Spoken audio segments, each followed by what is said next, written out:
Assalamualaikum warahmatullahi wabarakatuh. Alhamdulillah wassalatu wassalamu ala Rasulillah wa ala alihi wa sahbihi ajma'in. Halaqah yang ke-40 dari silsilah beriman kepada hari akhir adalah tentang memperbanyak al-hasanah atau kebaikan dan menghilangkan as-sayyi'ah atau dosa. Seorang yang beriman kepada hari akhir dan beriman bahwasanya kelak akan dihisab, maka hendaklah dia memohon rahmat dari Allah SWT, kemudian mengambil sebab supaya memiliki al-hasanah sebanyak mungkin dan menghilangkan dosa sebisa mungkin. Di antara caranya, yang pertama adalah menjaga tauhid yang merupakan hasanah atau kebaikan yang paling besar dan merupakan fondasi bagi hasanah yang lain dan merupakan sebab diampuninya dosa seseorang. Yang kedua, mencari amalan yang paling afdal, yang apabila dilakukan maka dia akan mendapatkan hasanah yang banyak. Yang demikian karena kita sangat butuh dengan hasanah yang banyak, sementara waktu untuk mendapatkannya adalah sangat terbatas. Amalan yang paling afdal setelah rukun Islam dan kewajiban-kewajiban agama yang lain, ada 3 amalan: menuntut ilmu agama, jihad fi sabilillah, dan zikrullah yang dilakukan dengan khusyuk di sebagian besar waktunya. Amalan yang wajib lebih afdal dan lebih besar pahalanya daripada amalan yang sunnah. Amalan yang wajib ain, yaitu yang wajib atas semuanya, lebih afdal daripada amalan yang wajib kifayah, yang apabila dilakukan oleh sebagian maka gugur atas yang lain. Kewajiban yang berkaitan dengan hak Allah lebih afdal daripada kewajiban yang berkaitan dengan hak makhluk. Amalan yang lebih afdal adalah amalan yang dilakukan dengan lebih ikhlas dan lebih mengikuti sunnah Rasulullah SAW. Amalan sedikit yang mudah dikerjakan tanpa memberatkan diri dan dilakukan secara terus-menerus lebih afdal daripada amalan yang banyak tapi terputus. Rasulullah SAW bersabda yang artinya, amalan yang paling dicintai oleh Allah SWT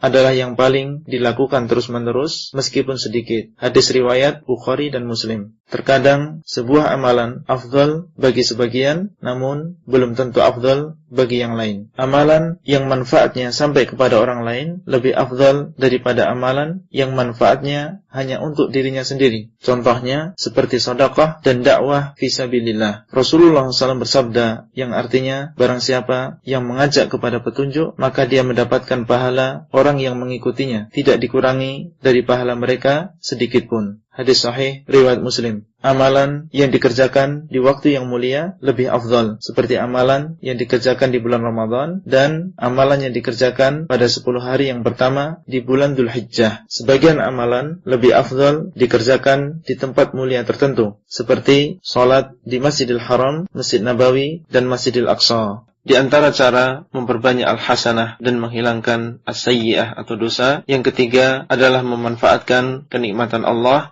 yang telah diberikan kepada kita semaksimal mungkin, seperti kenikmatan ilmu agama, kesehatan, waktu luang, harta benda, anggota badan yang lengkap dan sehat, jabatan, kenikmatan teknologi, kecerdasan, kenikmatan berbicara, dan lain-lain. Menggunakan kenikmatan tersebut di jalan Allah SWT dengan niat yang benar, yaitu untuk mencari pahala Allah SWT. Rasulullah SAW bersabda yang artinya, 2 nikmat yang banyak manusia yang rugi di dalamnya, kesehatan dan waktu luang. Hadis sahih riwayat Bukhari. Dalam hadis yang lain, beliau SAW mengatakan yang artinya, sesungguhnya orang-orang kaya, mereka adalah orang-orang yang sedikit hasanahnya pada hari kiamat, kecuali orang yang Allah berikan kekayaan kemudian bersedekah kepada yang ada di kanannya, kirinya, depan dan belakangnya, dan beramal dengan kekayaan tersebut amalan yang baik. Hadis sahih riwayat Bukhari dan Muslim. Yang keempat, di antara cara memperbanyak al-hasanah adalah dengan memperbaiki amalan supaya diterima di sisi Allah SWT. Karena amalan bisa menjadi hasanah bagi seseorang bila diterima di sisi Allah, dan syarat diterimanya amalan ada 2, yaitu ikhlas dan sesuai dengan sunnah Rasulullah SAW. Yang kelima adalah bertaubat dari dosa yang diiringi dengan iman dan amal soleh. Karena barang siapa yang melakukan yang demikian itu, maka dosanya akan diganti dengan hasanah. Allah SWT menyebutkan bahwasanya orang yang menyekutukan Allah SWT, membunuh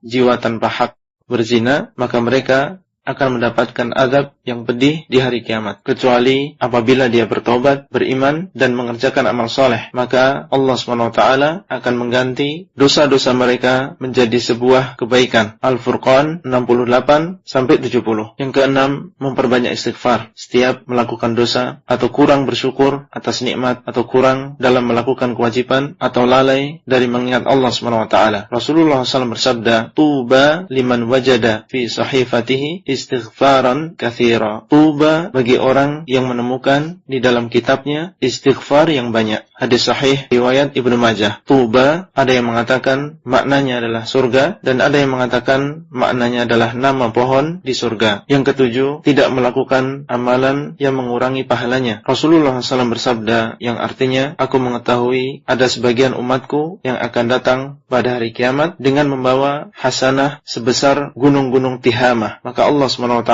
menjadikan hasanah tersebut seperti debu yang berterbangan. Maka salah seorang sahabat bertanya kepada Rasulullah SAW tentang sifat mereka. Maka Rasulullah SAW mengabarkan bahwasanya mereka adalah saudara-saudara kita. Salat malam sebagaimana kita salat malam, akan tapi mereka apabila dalam keadaan sendiri dengan sesuatu yang diharamkan, mereka pun melanggarnya. Hadis sahih riwayat Ibnu Majah. Di antara cara untuk memperbanyak al-hasanah dan mengurangi as-sayyi'ah, yang kedelapan adalah bersabar atas musibah dan ujian. Rasulullah SAW bersabda, "Ma yazalul bala'u bil mu'mini wal mu'minati fi nafsihi wa waladihi wa malihi hatta yalqallaha wa ma'alihi khati'ah." Senantiasa ujian menimpa seorang mukmin dan mukminah di dalam dirinya, anaknya, dan juga hartanya, sampai dia bertemu Allah SWT dan dia tidak memiliki dosa. Hadis sahih riwayat Tirmidzi. Di dalam hadis yang lain, beliau SAW mengatakan, yang artinya ketika orang-orang yang terkena musibah di dunia mendapatkan pahala pada hari kiamat, maka ahlul afiyah, yaitu orang-orang yang tidak banyak terkena musibah, akan berkeinginan seandainya kulit-kulit mereka digunting di dunia. Hadis Hasan riwayat Tirmidzi. Yang demikian karena mereka melihat besarnya pahala orang-orang yang bersabar. Sebagaimana firman Allah SWT,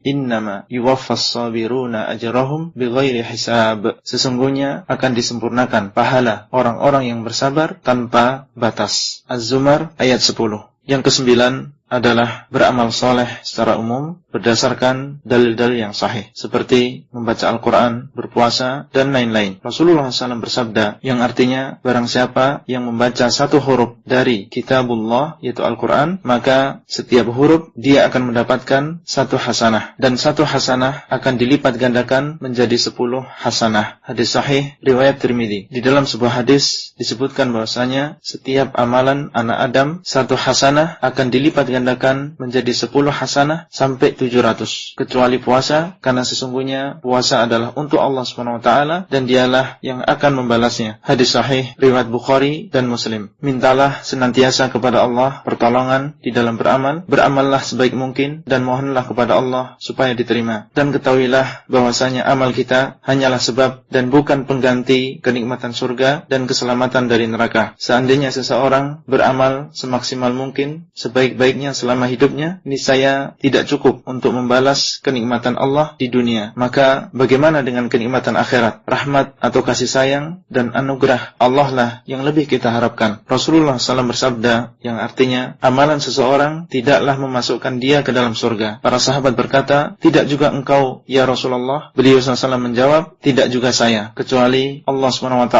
melimpahkan kepadaku anugerah dan rahmatnya. Hadis sahih riwayat Bukhari dan Muslim. Itulah yang bisa kita sampaikan pada halaqah kali ini, dan sampai bertemu kembali pada halaqah selanjutnya. Wassalamualaikum warahmatullahi wabarakatuh. Abdullah Rai di kota Al-Madinah. Materi audio ini disampaikan di dalam grup WA Halaqah Silsilah Ilmiah HSI Abdullah Rai.